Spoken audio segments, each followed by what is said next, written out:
Despois de que o pasado ano o Concello de Boiro editase unha publicación sobre os distintos enterros que se celebran no Entroido, este ano publicará un monográfico sobre o enterro do oso da Banqueiro.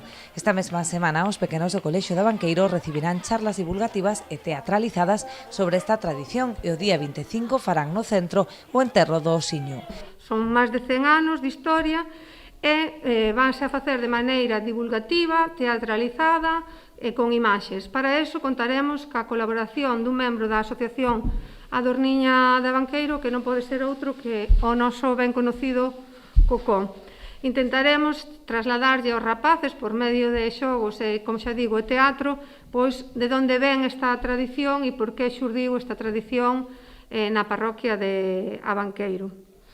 O día 25, no propio centro, tamén van a celebrar un pequeno enterro, van a chamar o enterro do osiño, para que os rapaces vivan in situ, pois o que consiste en esta tradición. Os que xa a coñecen, pois van a vivir de outra maneira, e os que non a coñecen, pois van a saber como se solía facer isto todos os anos. Outra das tradicións a recuperar será a do enterro do Farruco en Cabo de Cruz, que se celebrará o 6 de marzo, domingo de Piñata. Están preparando os veciños da Asociación Agamela con os veciños da Asociación Trancallada, preparando actividades para este día.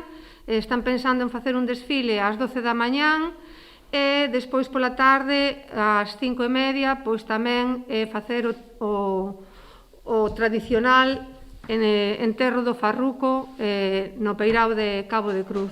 Nesa mesma xornada desenvolverase o enterro da Cunca en Praia Xardín e o dobre enterro do oso, posto que o pasado ano non puido celebrarse por mor da Covid. Ademais dos enterros, o Concello programou as tradicionais actividades de todos os anos. O día 27 terá lugar o desfile infantil en da Praza da Mancomunidade ata o Concello, onde se celebrará unha festa infantil.